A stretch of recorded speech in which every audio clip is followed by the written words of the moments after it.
우리 하나님의 말씀 함께 봉독하겠습니다. 오늘 우리에게 주시는 하나님의 말씀은 누가복음 24장 28절로 35절까지의 말씀입니다. 신약성경 140쪽 누가복음 24장 28절로 35절까지 저하고 한 절씩 교독해서 봉독하겠습니다.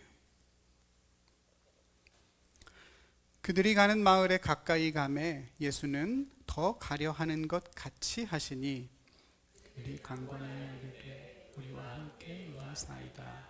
때가 저물어 가고 날이 이미 기울었나이다 하니 이에 그들과 함께 유하러 들어가니라. 그들과 함께 음식 잡수실 때에 떡을 가지사 축사하시고 떼어 그들에게 주시니 그들의 눈이 밝아져 그인 줄 알아보더니 예수는 그들에게 보이지 아니하시는지. 그들이 서로 말하되 길에서 우리에게 말씀하시고 우리에게 성경을 풀어주실 때에 우리 속에서 마음이 뜨겁지 아니하더냐 하고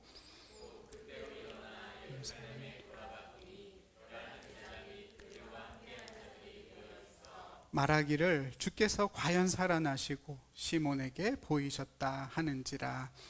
두 사람도 길에서 된 일과 예수께서 떡을 떼심으로 자기들에게 알려지신 것을 말하더라. 아멘.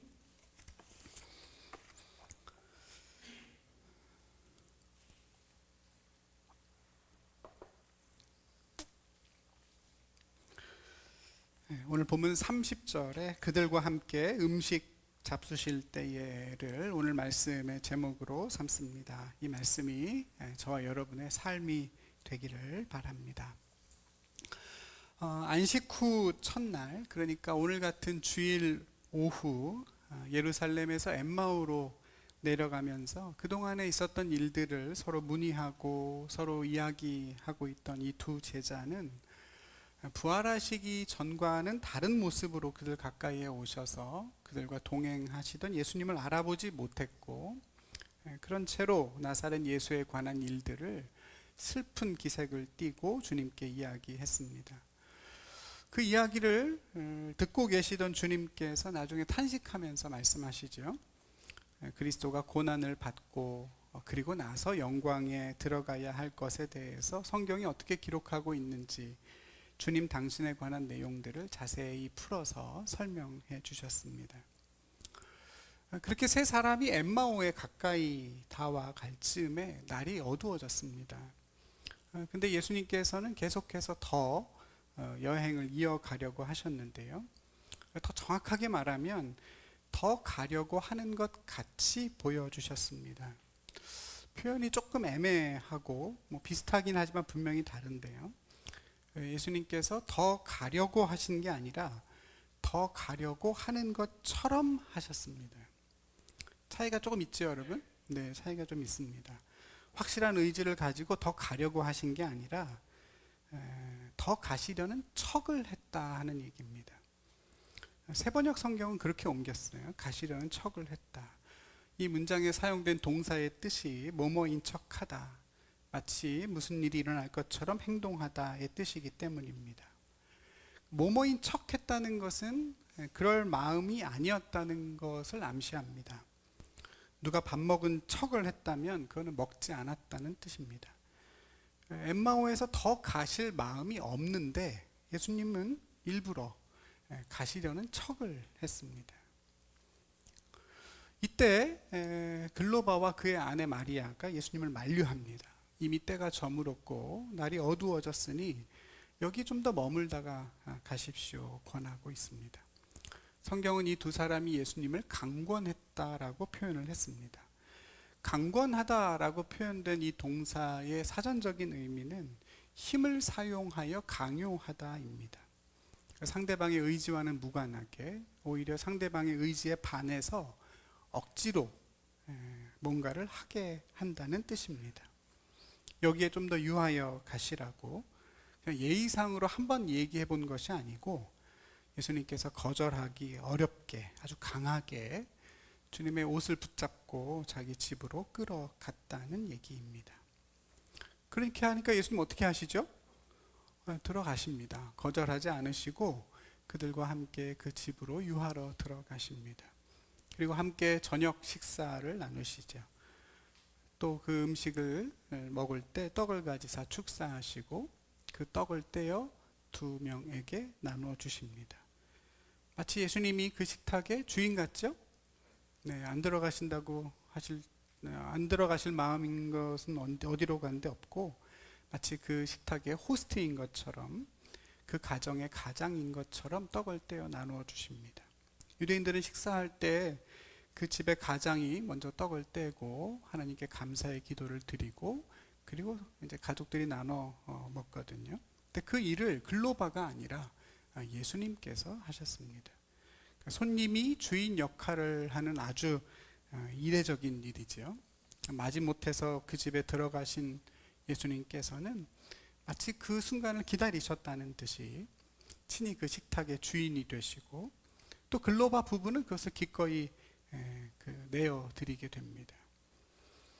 지쳐있는 나그네를 위한 소박한 식탁이자 예수님과 함께하는 거룩한 만찬이 그렇게 시작이 됐습니다. 저는 이 대목을 머릿속에 이렇게 그려보면서 한 가지 재밌는 이야기가 생각이 났습니다. 개그맨 김신영 씨 다 아시죠? 그 김신영 씨가 그 손자와 할머니를 흉내낸 장면인데요. 명절을 앞두고 할머니가 손자와 통화하는 얘기입니다. 제가 좀 비슷하게라도 흉내를 낼 수 있으면 참 좋겠는데 그러지를 못해서 그냥 딱딱하게 대사만 인용하는 것을 양해해 주시면 좋겠습니다. 손자가 할머니에게 이번 명절에 할머니 보러 내려가기 어려울 것 같다 얘기를 하니까 할머니가 괜찮다고 하십니다.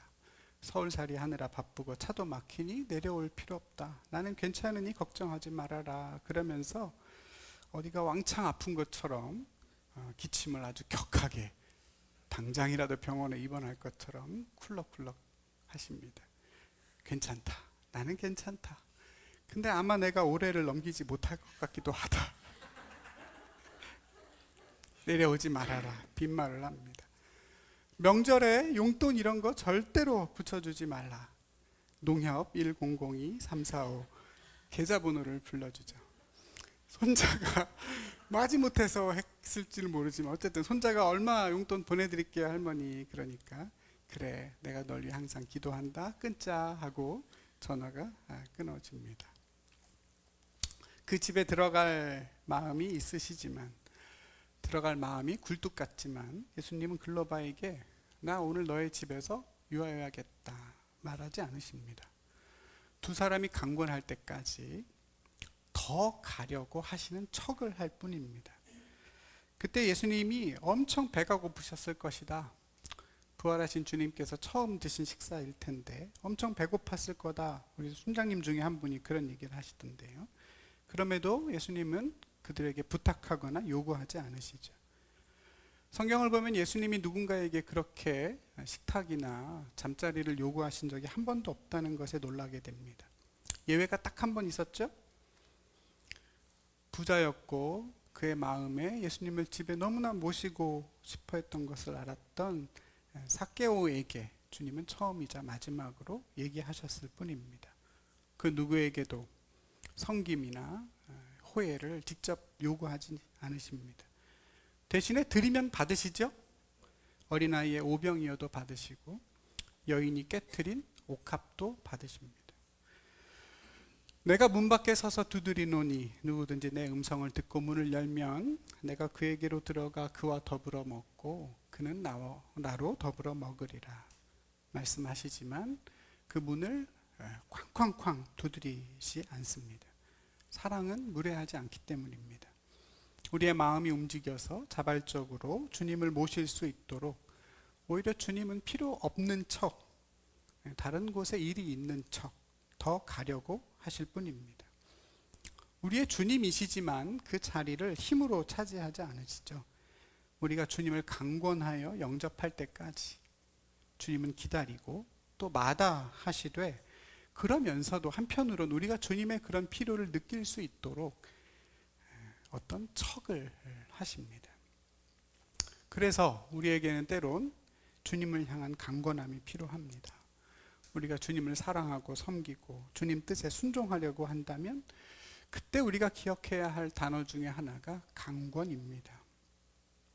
여러분, 나이든 부모님에게 뭐 필요한 거 있습니까? 여쭤보면 뭐라고 하세요? 대부분 다 괜찮다, 필요한 거 없다, 니들 건강하면 그걸로 됐다 하시죠?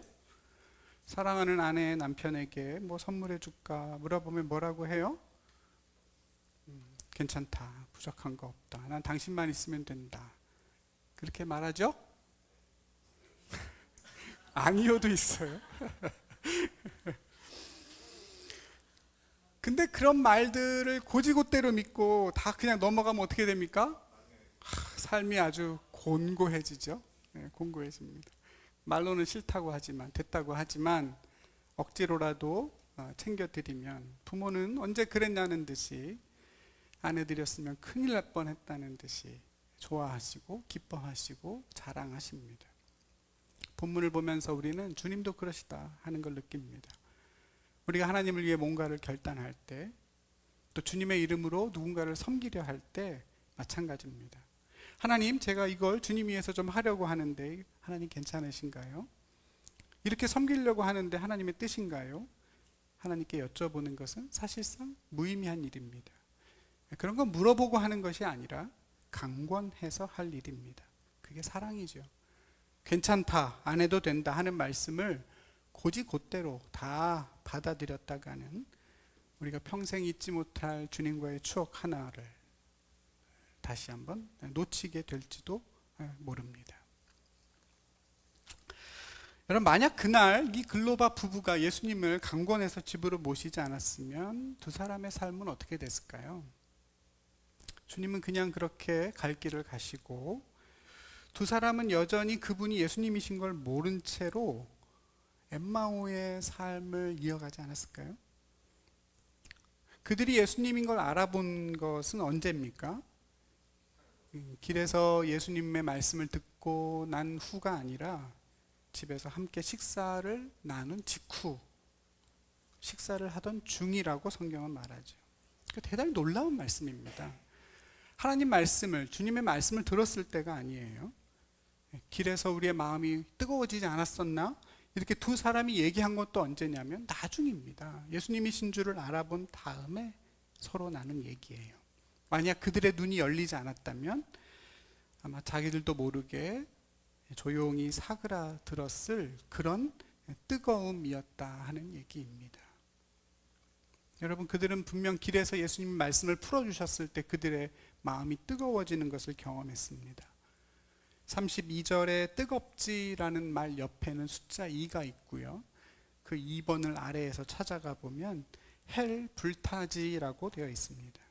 여기에 사용된 헬라어 동사 카이오의 의미가 불사르다라는 뜻입니다. 그러니까 그들의 마음이 그냥 뜨거워진 정도가 아니라 불타는 것 같았다 하는 이야기입니다.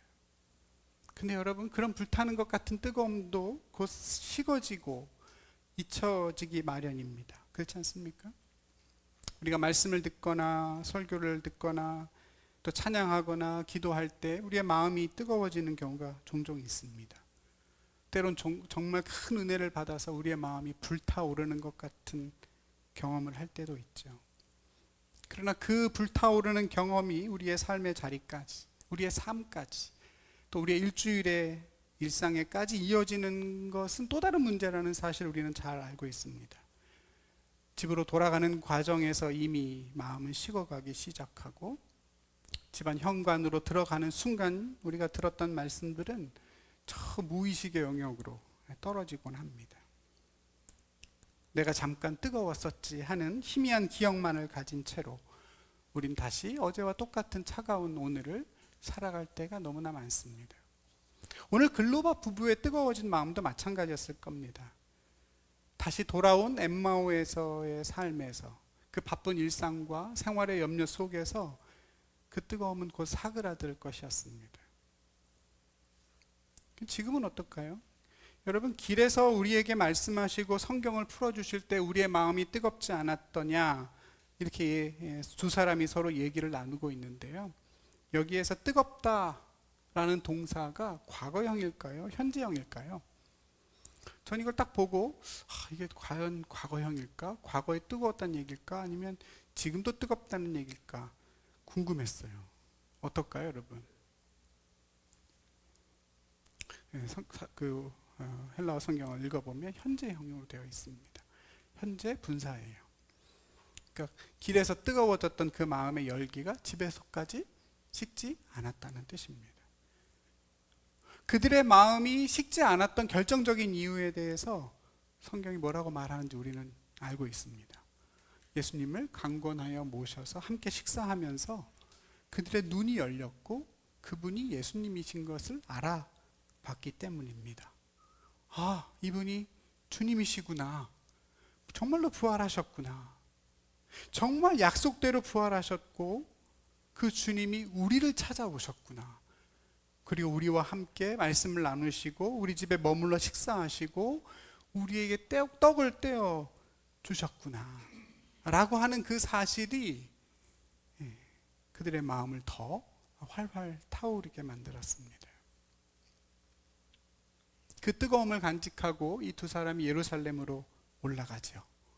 다시 올라갑니다. 오늘 본문에 보니까 곧 그때로 그랬습니다. 그러니까 즉시 일어나서 예루살렘으로 향한 것입니다. 예수님과 식사를 다 마친 그때는 이미 늦은 저녁 시간이었겠죠. 몸은 다 지쳐 있었고 어두운 밤이었지만 그 두 사람은 곧장 일어나서 예루살렘으로 향하는 어두운 오르막길을 걸어갔습니다. 다른 어떤 빛도 필요 없다는 듯이 눈은 밝아졌고 마음은 불타고 있었으니 다른 불이 더는 필요하지 않았습니다. 여러분, 이 모든 과정들이 다 예수님이 주도하신 일로 성경은 기록합니다. 두 제자에게 가까이 가셔서 동행하시고 말씀하시고 뜨겁게 하시고 그들의 마음, 그들의 눈을 열어주시고 그 집에 들어가서 식사를 주관하시고 그들의 눈을 열어주신 모든 것들이 다 예수님이 주도하시지요. 그래서 뜨겁다, 밝아지다, 열리다가 다 수동태입니다. 두 제자의 의지로 한 것이 아니라 주님의 의지로, 하나님의 의지로 됐다는 것입니다. 근데 딱 하나, 우리는 앞서 이 두 제자의 강한 의지가 담겨 있는 능동 행위 하나를 봤습니다. 그것은 그들이 강권하여 예수님을 집으로 모신 것입니다. 강권하신 겁니다. 그리고 그때 예수님은 대단히 수동적인 모습으로 서 계셨죠. 더 가시려고 하는 척을 하며 마지못해 그 강권함을 받아들이십니다. 오늘 본문은 물론이고 누가복음 24장 전체가 다 부활하신 주님의 주도하심으로 되어 있는데 이 두 제자의 강권함만 유일하게 사람의 의지가 담겨 있는 표현으로 나옵니다. 그들의 눈이 열리고 그들이 일어나 다시 예루살렘으로 올라가게 된 결정적인 계기가 바로 그 강권함에 의해서 만들어졌습니다. 물론 이 두 제자가 예수님을 강권할 때까지도 그분이 주님이신 줄을 안 건 아닙니다. 주님을 알아본 것은 예수님과 식사를 함께 나눌 때라고 했습니다. 엠마오 가까이 왔을 때까지만 해도 몰랐어요. 기껏해야 하나님의 말씀을 아주 잘 아는 어떠한 랍비라고 생각했을 수도 있습니다. 자신들은 미처 모르는 예수님의 어떤 제자라고 생각했을 수도 있겠죠. 혹시 그들을 찾아온 천사일 걸로 생각했을 가능성도 있습니다. 여인들이 무덤에서 보았다고 했던 그 두 천사 중에 한 사람이 예수님의 부활을 알리러 온 것은 아닐까 생각했을 수도 있습니다. 여러분, 성경에는 나그네를 대접하다가 부지 중에 천사를 대접했다는 얘기가 나오죠. 그렇긴 하지만 이 사람을 나그네라고 여겼을 가능성은 별로 없어 보입니다. 그 나그네가 하나님에 대한, 그리스도에 대한 내용들을 막 설명해주고 마음이 뜨거워졌다는 것을 보면 보통의 나그네로 여기지는 않았을 것 같습니다. 중요한 건 뭡니까? 그들의 뜨거운 마음이 식기 전에 그들은 그 뜨거움으로 곁에 있는 사람을 환대하고 그 말씀 안에서, 믿음 안에서 누군가와 함께 교제하고 떡을 뗐다는 사실입니다. 그가 그냥 가려고 하는 것처럼 보이는 상황 속에서도 그렇게 했습니다. 말씀을 듣고 은혜를 받고 내 마음이 뜨거워진 채로 머물러 있는 것이 아니고 거기서 조금 더 나간 것이죠. 내가 할 수 있는 일, 자기들이 해야 할 일을 찾아서 그 일을 능동적으로 감당한 것입니다. 그게 그들에게는 나그네를 향한 환대였고 말씀의 교제였고 식탁의 나눔이었고 그걸 위한 강권함이었습니다. 그날 저녁에 식탁에서의 모습을 묘사하고 있는 오늘 30절에 보면 예수님이 음식 잡수실 때에 떡을 가지사 축사하시고 떼어 그들에게 주셨다 그랬습니다. 사흘 전에 예수님이 제자들과 나누셨던 최후의 만찬을 떠올리게 하는 표현이죠. 떡을 가지사 하나님에게 축사, 감사의 기도를 드리시고 떼어서 제자들에게 주십니다. 근데 여러분 이걸 굳이 성만찬이라고 하는 형식에 끼워 맞추실 필요는 없습니다. 떡을 떼어주면서 이거 내 몸이다 받으라 먹으라 말씀하지도 않으셨고 또 포도주를 부어 나누는 장면도 생략했습니다. 그러니까 하나의 예식이라기보다는 예수님과 함께 나누는 식사의 교제라고 보는 것이 더 합당합니다. 혹시 기억나세요 여러분? 예수님께서 떡을 가지사 축사하시고 떼어 제자들에게 주셨다는 표현이 성만찬 외에 복음서에 한 번 더 나옵니다. 어딜까요? 오병이어죠, 그죠? 예, 오병이어입니다. 오늘 본문의 표현이나 전체 맥락을 보면 사실 그쪽이 더 가깝게 보입니다. 그때도 날이 어두워졌을 때죠. 예수님께서 한 아이의 보리떡과 물고기를 받아 하늘을 우러러 축사하시고 떼어 제자들에게 주셨습니다. 오랫동안 예수님 말씀을 듣다가 배고파진 사람들을 위해서 떡을 떼어서 주시면서 하신 말씀입니다. 아마 그때 글로바의 집에서 나눈 음식도 비슷했을 겁니다. 집을 오랫동안 비워뒀다가 오랜만에 와서 급하게 준비한 저녁 식사였으니까 아마 오병이어 그 아이가 준 보리떡 5개 같은 소박한 식사였을 겁니다. 이 식사를 예수님은 다음 주에 살펴볼 다음 단락에서도 또 한 번 반복하세요. 예수님께서 예루살렘에 있는 제자들에게로 가셔서 두려워하는 제자들에게 샬롬의 인사를 건네시고 하시는 말씀이 어디 먹을 거 없느냐 물어보십니다. 내가 시장하니 먹을 것이 뭐가 있느냐 물어보시니 제자들이 구운 생선 한 토막을 드립니다. 여러분 신기하지 않습니까? 글로바의 집에서는 떡을 뗐고 거기에선 생선입니다. 날이 저무는 줄도 모르고 말씀을 들었던 사람들과 함께 나눈 그 오병이어의 식사와 교제를 떠올리게 합니다. 그날 글로바 부부와 함께 나눈 그 식사는 주님의 말씀 안에서 나누었던 거룩한 식사였고 성도의 교제였습니다. 본문에선 제자들의 두 눈이 그 교제를 통해서 열렸다고 분명하게 증언합니다. 하나님의 말씀 안에서 나눈 교제 속에서 늦은 저녁 나그네를 강권하여 대접한 그 소박한 식탁에서 그들의 눈이 열렸습니다. 그리고 주님을 알아보게 됐습니다. 예수님의 말씀이 그들의 마음을 뜨겁게 했다고 한다면 주님과 나눈 식사가 그 교제가 그들의 눈을 환하게 열었습니다. 여러분 궁금하지 않습니까? 왜 그들의 눈이 그때서야 열렸을까? 왜 예수님과 함께 먹는 그 식탁의 자리에서 그들의 눈이 열리게 됐을까? 다른 때도 아니고 예배를 드리거나 말씀을 들어서 마음이 불타오르는 그 순간이 아니라 왜 밥 먹고 같이 교제하는 그 자리에서 그들의 눈이 열리게 된 것인지 우리는 많은 생각을 해보게 됩니다. 분명한 건 우리들 성도들에게는 식사가 그냥 밥을 먹는 행위만은 아니라는 얘기입니다. 우리는 밥을 먹어야만 삽니다. 그 말인즉슨 다른 생명을 죽여서 취하여 먹지 않고는 우리의 목숨을 이어가지 못하는 존재라는 뜻입니다. 저와 여러분은 전적으로 우리의 생명을 다른 생명에게 의존하고 살아갑니다. 우린 그리고 그것을 하나님의 은혜로 주어졌다고 고백하며 먹고 마십니다. 그러니까 성도에게 있어서의 식사란 하나의 보이는 신앙의 고백이라고도 할 수 있습니다. 여기에 더해서 예수님의 부활은 우리에게 나 홀로 먹는 식사를 넘어 우리가 함께 먹는 식사의 의미에 눈을 뜨게 하십니다. 오늘 본문에서도 그렇습니다만 사실 성도가 나누는 식탁의 교제 안에는 몸으로 부활하신 예수님의 임재가 전제되어 있습니다. 부활하신 예수님은 어디 영이나 혼이 둥둥 떠다니신 게 아니죠.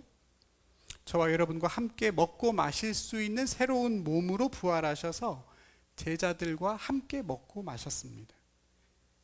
그리고 그 경험과 그 믿음이 흩어졌던 성도들을 다시 한 자리에 모았습니다. 그리고 그들 가운데, 모여있는 성도들 가운데 성령이 부어졌습니다. 우리를 이곳에 하나로 모이게 하신 것이 다름이 아니라 부활하신 주님이고, 그렇게 모인 우리 가운데 성령을 통해 주님이 우리와 함께하고 계심을 제자들은 떡을 떼고 함께 교제하며 고백을 했던 것입니다. 오늘 저와 여러분이 나누는 모든 식사와 교제도 마찬가지입니다. 부활하신 예수님과 제자들이 나누었던 그 식탁을 다시 재현하고 그 식탁에 참여하는 것일 뿐만 아니라 오늘도 우리에게 찾아오셔서 우리가 주님을 볼 수 있도록, 주님의 나라를 더 분명히 볼 수 있도록, 우리가 그리스도의 몸으로 하나가 되어 함께 자라가고 있는 것을 볼 수 있도록 우리의 눈을 열어주고 계시는 일도 그 식탁의 자리에서 일어납니다. 우린 우리의 성도의 교제와 식탁의 교제를 그렇게 받아들이고 함께 누리려고 모여 있습니다. 아시는 것처럼 성경에는, 특히 복음서에는 유독 먹는 얘기가 많이 나옵니다. 예수님의 중요한 기적 속에는 항상 먹는 문제가 빠지지 않습니다. 예수님의 첫 기적이 물을 포도주로 만든 것이어서 얼마나 다행스럽고 얼마나 감사해하는 성도님들이 많습니다.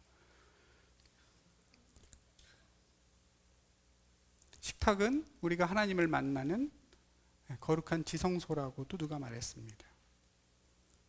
엊그제 읽은 우리 사도행전 말씀에도 보니까 바울이 이방인들에게 전도하면서 그런 얘기하죠. 하나님이 당신들에게도 하나님을 증언해 주셨다. 어떻게 증언했느냐?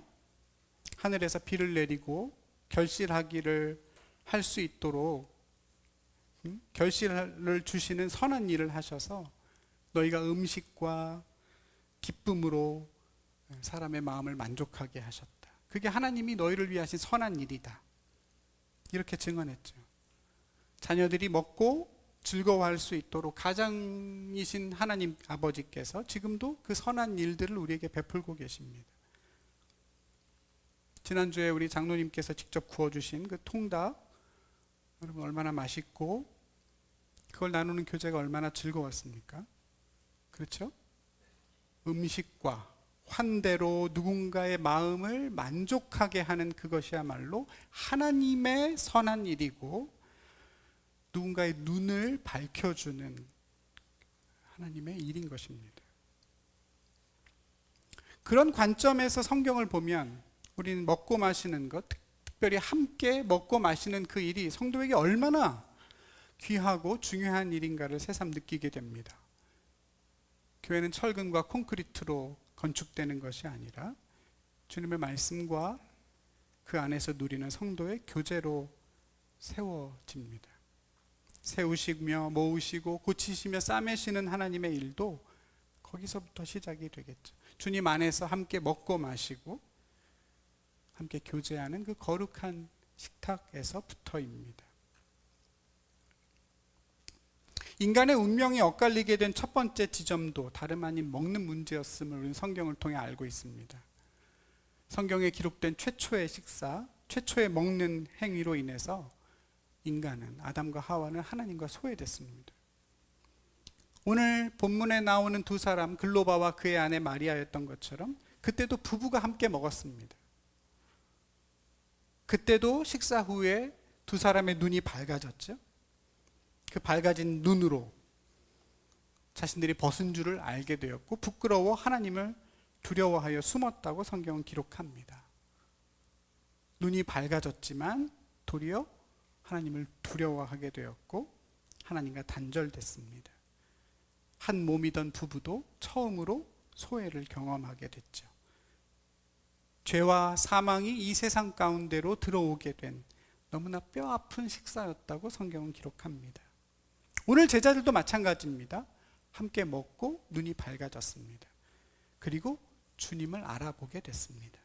밝아진 눈으로 내 부끄러움을 본 것이 아니라 내 이 형편없고 이 아무것도 아닌 것 같은 이 모습에 좌절하고 낙심하게 된 것이 아니라 부활하신 주님을 봤습니다. 그런 나를 사랑하시고 나를 위해 죽어주시고 나를 위해 부활하셔서 나를 찾아오셔서 내 눈을 열어주시는 주님을 보게 됐습니다. 하나님이 두려워서 더 이상 숨지 않아도 되는 자녀된 권세로 하나님을 아바 아버지라고 부를 수 있는 그 삶, 하나님과 뗄래야 뗄 수 없는 그 삶을 열어주신 그 하나님을 보게 하는 생명의 식사가 그날 저녁 글로바의 집에 있었던 것입니다. 말씀드린 것처럼 글로바와 아내는 그분이 예수님인 줄 모르고 했습니다. 그분이 예수님이어서 강권한 것이 아닙니다. 그들은 다만 뜨거워진 마음으로 거기에 머무르지 않고 그 마음으로 누군가와 함께 먹고 나누려고 했을 뿐입니다. 예수님은 그 환대와 섬김의 식탁에서 그들의 눈을 열어주시죠. 사랑하는 성도 여러분, 우리들의 예배와 저희들의 교제 속에서도 그와 같은 일들이 늘 일어나기를 간절히 소망합니다. 초대교회 성도들에게는 이 문제가 얼마나 중요한 것이었는지를 우리는 사도행전을 보면서 계속 보고 있습니다. 사도행전 2장에 나오는 유명한 한 구절만 소개해도 충분할 것 같습니다. 이렇게 되어 있죠. 그들이 사도들의 가르침을 받아 서로 교제하고 떡을 떼며 오로지 기도하기를 힘쓰니라. 사람마다 두려워하는데 사도들로 말미암아 기사와 표적이 많이 나타나니 믿는 사람이 다 함께 있어 모든 물건을 서로 통용하고 또 재산과 소유를 팔아 각 사람의 필요를 따라 나눠주며 날마다 마음을 같이하여 성전에 모이기를 힘쓰고 집에서 떡을 떼며 기쁨과 순전한 마음으로 음식을 먹고 하나님을 찬미하며 또 온 백성에게 칭송을 받으니 주께서 구원받는 백성을 날마다 더하게 하시니라 그랬습니다. 여기 보면 서로 교제하고 모여서 떡을 떼고 했다는 얘기가 6번이나 나옵니다. 말씀을 배우고 기도하고 찬송하고 기사와 표적도 나타났지만 그보다 훨씬 더 강조되고 중요하게 다뤄지는 것이 성도가 함께 모여서 식사를 나눴다는 겁니다. 말씀으로 뜨거워진, 찬송과 기도로 뜨거워진 마음을 안고 성도들은 같이 밥을 먹었습니다. 부활하신 예수님을 주인님으로 모시고 그분의 말씀을 기억하며 함께 식사를 나눴고 거기서 그들의 눈이 열리는 경험을 수없이 반복했습니다. 그 밝아진 눈으로 다시 서로의 아픔과 고난을 보았고 자기들의 삶을 열어서 주의 고난에 참여했습니다. 말씀으로 내 마음이 뜨거워지는 것에 머무르는 것이 아니라 같은 뜨거움을 간직한 교우들과 함께 더 큰 뜨거움으로 타오른 것입니다. 오늘 주님의 부활을 기념하기 위해 모여있는 저와 여러분, 우리가 함께 경험하고 누려야 할 일도 그와 같음을 믿습니다. 말씀을 듣는 것으로 그치지 않고 그 말씀 안에서 함께 먹고 마시며 주님의 부활과 하나님의 나라를 눈으로 보는 것입니다. 그건 주님이 대신할 수 없다고 했습니다. 주님은 그냥 가려고 하시는 것처럼 하실 뿐이고 누군가 강권하기를 기다리셨습니다. 우리 중에 누군가도 그럴 수 있겠죠. 강권해 주길 바라는 사람도 있을 겁니다. 말씀을 듣고 뜨거워진 사람들이 먼저 감당해야 할 일이고 때로는 서로 강권하며 나아가야 할 일들입니다. 사랑하는 우리 고백교회 성도 여러분, 말씀을 듣고 우리가 뜨거워진 그 자리가 끝이 아니라 시작임을 우리가 기억하십시다. 우리의 뜨거움이 어디로 가야 할지, 누구에게로 향하여야 할지를 알고 성도의 교제와 식사를 더 귀히 여기고 그렇게 주님의 몸을, 주님의 식탁을 온전하게 세워 가십시다. 그것에 우리의 눈이 열리는 주님의 은총이 있을 줄로 믿습니다. 지난 주일인가 영진 형제가 라섹 수술을 했다고 해요. 그래서 이제 눈이 많이 좋아져서 지금 회복 중에 계신데 양쪽이 다 1.0까지 나와서 아주 잘 수술이 됐다고 합니다. 라섹은 뭐 이렇게 깎는 거라면서요? 눈을 레이저로 이렇게 각막을 잘라내는 거라고 하는데 우리의 눈도 그랬으면 좋겠습니다. 저와 여러분의 영혼의 눈도 욕심과 또 이기심으로 두꺼워져 있다면 우리의 식사와 교제를 통해서 그것들이 좀 깎여져서 우리 서로의 필요와 도움을 보게 되고 우리를 통해 하나님이 하실 일들이 보이게 되는 그런 놀라운 일들이 저와 여러분 가운데 있기를 바랍니다. 뜨거움에서 밝아짐으로 내 신앙의 고백이 우리의 신앙의 고백이 되는 거기까지 함께 힘껏 나아가는 저와 여러분 되기를 간절히 바랍니다. 기도하겠습니다. 하나님 감사합니다. 우리의 마음이 뜨거워지기를 바라고 또 우리의 어두운 눈이 열려서 우리 가운데 함께 하시는 주님을 보게 되기를 간절히 원합니다. 해야 한다는 의무감이나 책임감이 아니라 우리의 뜨거움에서 나오는 강건함이 될 수 있도록 성령 하나님 우리 가운데 늘 임재하여 주시옵소서. 예수님의 이름으로 기도드립니다. 아멘.